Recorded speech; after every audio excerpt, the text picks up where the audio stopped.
Le département de la culture a voulu traduire un programme très concret sur le terrain en identifiant, on a prévu 2 ou 3 cohortes par an. Bon, c'est vrai qu'il y a plusieurs activités. Donc l'idée, c'est de sélectionner des jeunes engagés et motivés, et puis avec des domaines très variés. Et je pense que c'était ça l'idée. Et voilà, donc vous avez été sélectionnés, vous avez des dossiers bons.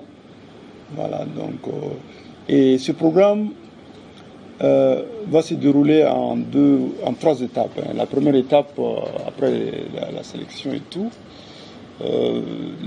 nous allons organiser le premier bootcamp de formation sur des thématiques bien appropriées et bien choisies, notamment en question de management culturel, de développement personnel,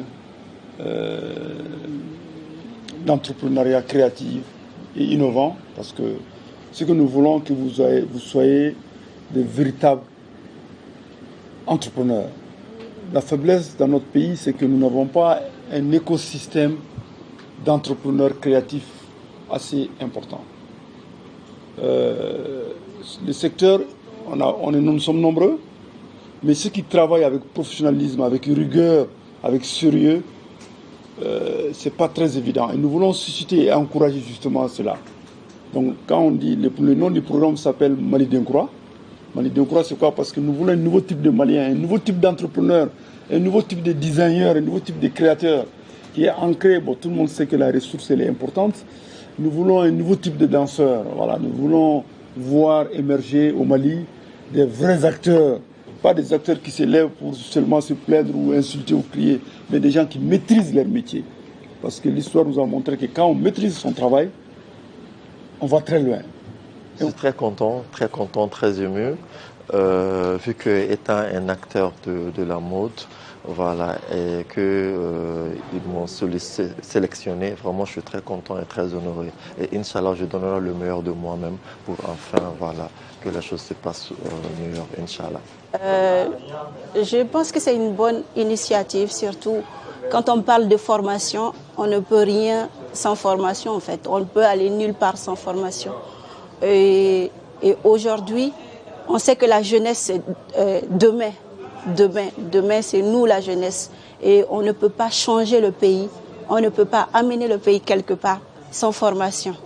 Et donc du coup, je pense que c'est une très très bonne initiative. La formation déjà, c'est un plus. Il faut toujours se former. Et c'est ITM qui nous réunit en tant qu'artistes, danseurs et tout. Je pense que c'est déjà un plus déjà pour mon levelement à Kaïki bientôt.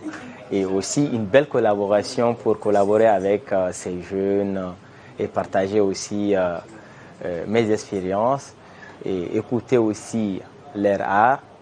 Et toujours, ça fait un plus encore. Bon, et en effet, je tiens à remercier son Excellence, Monsieur le Ministre, et son Excellence, le Président de la République, le général d'armée Assimi Goïta, pour cette initiative. Et cette année, son Excellence, le Président de la République, a dédié l'année de la culture. Vraiment, on ne peut qu'à lui vraiment remercier. Donc, pour moi, c'est une fierté immense d'abord de faire partie de cette première cohorte de l'initiative ITM Mali Dinkura, déjà à travers le nom.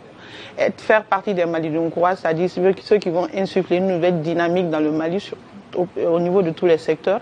Et une immense fierté aussi de voir qu'il y a beaucoup d'autres jeunes avec beaucoup d'autres idées que moi, avec qui je vais devoir travailler pendant 4 mois, créer une symbiose d'activités pour le futur et aussi pouvoir m'outiller pour réaliser mes projets de manière très professionnelle. Une joie immense pour moi. C'est vraiment une joie immense pour moi parce que je suis déjà passionnée de culture déjà. Donc j'avais un projet. Donc je devais travailler sur quelque chose d'assez fascinant. Voilà, je voulais vraiment faire le tour des régions du Mali concernant les tresses traditionnelles en fait. Donc quand j'ai vu l'appel, je me suis dit bon pourquoi pas. Donc je me suis dit que là je suis la plus heureuse parce que j'aurai un plus. Parce que quand je vois déjà les personnes avec lesquelles je suis appelée à collaborer, ça me fait plaisir.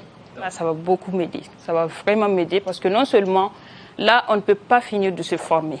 Donc il faut saisir chaque occasion. Donc je me suis dit que voilà. Donc je serai vraiment riche, non seulement avec les personnes avec lesquelles je vais travailler, mais aussi avec les gens qui vont me prendre en mentorat. J'ai travaillé au moins 20 ans sur la professionnalisation du secteur. C'était vraiment mon travail personnel. Faire en sorte que l'Afrique, les Africains soient professionnels.